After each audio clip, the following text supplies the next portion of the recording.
come see us. And again, Baton Rouge is no different from the rest of the nation. We have an increasingly high rate of diabetes amongst our adult and juvenile population. Pennington Biomedical Research Center has been involved in some groundbreaking research on corticosteroids as treatment for diabetes. They have cooperated with researchers at Duke, Vanderbilt, and the University of Tennessee, and they're basically looking at steroid molecules as treatment for diabetes without the normal corticosteroid side effects, which can be quite onerous. Dr. Jason Collier, researcher at Pennington, has been working on this for quite some time. Dr. Collier, is this a great big breakthrough for people who are suffering from diabetes and for their physicians? Well, I think right now we're in the early stages. Certainly we hope that this will be something that we can eventually make a clinical breakthrough, but right now we've just discovered the beneficial properties of some new molecules that we've generated and tested them in mouse, rat, and human tissue. So the next step is to move them into an animal model and find out in animal models that mimic human disease, do they have the same positive benefits? In other words, would they be an improved drug? So is there a downside on this?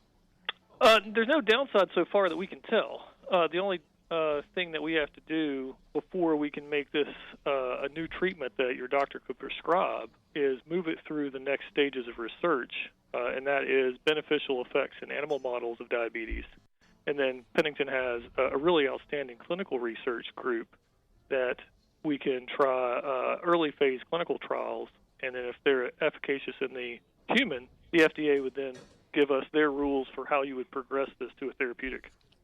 Dr. Collier, one of the folks at Pennington in supplying me with some background on this has written that this discovery may actually help guard against diabetes. It may be a preventative. That's pretty big.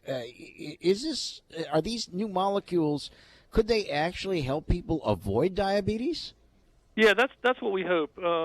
So the steroids that your body normally makes do have anti-inflammatory properties, but if they get elevated to too high levels, they have nasty side effects, such as increased obesity, abnormal cholesterol levels. They can even cause diabetes if they're elevated too high.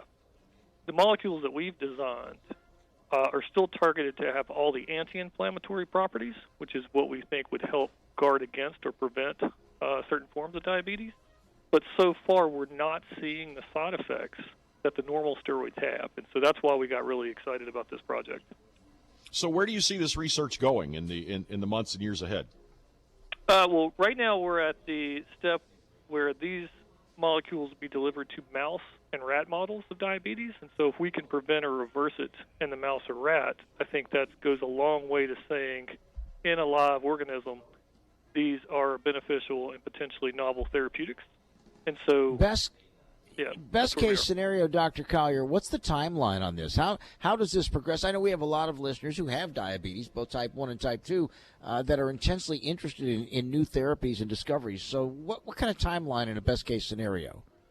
That's a really tough question.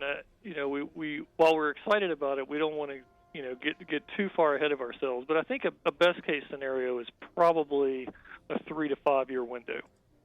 That's a pretty short timeline when it comes to groundbreaking medical research. Keep us in loop on this, if you would. Dr. Jason Collier with Pennington Biomedical. Thanks for taking the time this morning. Thanks for having me. So many people suffering from exciting diabetes. Stuff. That really is exciting. My sister-in-law has diabetes, and she has a really rough time with it. So this is exciting news. And if this can be a preventative, that is big. Coming up next, continue.